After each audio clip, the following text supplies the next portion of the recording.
Hello, welcome to our podcast. My name is Blair. And my name is Sydney. Today we are going to be talking about Mary Flora Bell. Disclaimers of today's topic is we're going to be talking about the murders of two young children, so this topic may be disturbing to some viewers. She was born May 1957. Her mother was 17 and unwed.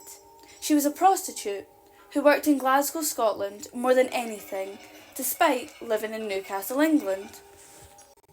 Though Betty Bell, her mother, would eventually wed the baby's father, marriage didn't guarantee a stable home. Mary's father was frequently out of work or occasionally in trouble with the law. Betty often left her daughter with friends or relatives. She once given the child to a woman she met on the street outside an abortion clinic. The house that the family lived in was said to be filthy and badly furnished. Mary became known at school as a chronic liar. She was disruptive and occasionally she wanted to hurt people. On May 11th, 1968, when Mary and Norma Bell, no relation, were playing with a 3-year-old boy on top of Newcastle Air Raid Shelter, the boy fell off and was severely injured. The incident was written off as accidental. On May 12th, the mothers of 3 young girls informed police that Mary had choked their children. She was lectured by authorities, but no charges were made. May 25th, 2 boys playing in an old abandoned house found the corpse of 4-year-old Martin Brown, lying in an upstairs room. Mary and Norma Bell had followed the boys inside. They had to be ordered out when police arrived. With no obvious cause of death, it was assumed that Martin Brown had swallowed pills from a discarded bottle that was found nearby. May 26th, Norma Bell's father caught Mary choking his 11-year-old daughter. He slapped Mary and sent her home. Later that day, a nursery school was vandalised. Police discovered notes that read, "We murder, watch out, Fanny and the F slur. And we did murder Martin Brown, fuck off." 4 days later, Mary Bell appeared at the Brown residence, asking to see Martin. Reminded of the tragedy, she told his grieving mother, "Oh, I know he's dead. I wanted to see him in his coffin." May 31st, a newly installed burglar alarm at the vandalised nursery school brought patrolmen rushing back to the scene, where they found Mary and Norma lattering beside the building. Both girls denied involvement in the previous break-in, and they were released to the custody of their parents. On 25th of May 1968, the day before her 11th birthday, Mary Bell strangled 4-year-old Martin Brown in an abandoned house. She was believed to have committed this crime alone.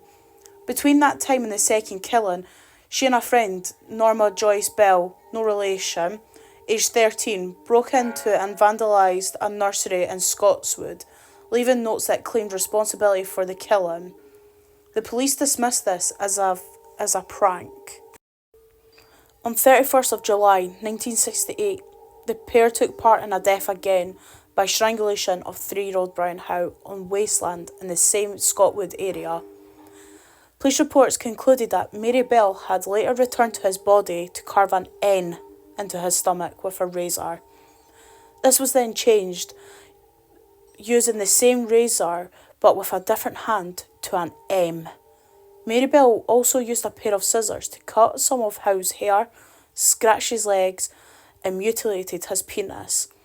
As the girls were so young and their testimonies contradicted each other, the precise details of what happened have never been entirely clear. An open verdict had originally been recorded for Martin Brown's death, as there was no evidence of foul play. Although Bell had strangled him, her grip was not hard enough to leave marks. Eventually his death was linked with Brian Howe's killing, and in August 1968 the 2 girls were charged with 2 counts of manslaughter. On the 17th of December 1968, at Newcastle Assizes, Norma Bell was acquitted, but Mary Bell was convicted of manslaughter on the grounds of diminished responsibility. The jury taking their lead from a diagnosis by court, appointing psychiatrists who described her as displaying brackets classic symptoms of psychopathy. The judge, Mr. Justice Cassock, described her as dangerous. and said she posed a brackets very grave risk to other children. She was sentenced to be detained at Her Majesty's pleasure, effectively an infinite sentence of imprisonment. She was initially sent to Red Bank Secure Unit in St Helens, Lancashire. After her conviction, Belle was the focus of a great deal of attention from the British press and also from the Germans their magazines. Her mother repeatedly sold stories about her to the press and often gave reporters writers she claimed to Mary Bell herself made headlines when in September 1977 she briefly hid from Moor Court up in prison, where she had been held since her transfer from a young offenders institutions to an adults prison privileges for 28 days.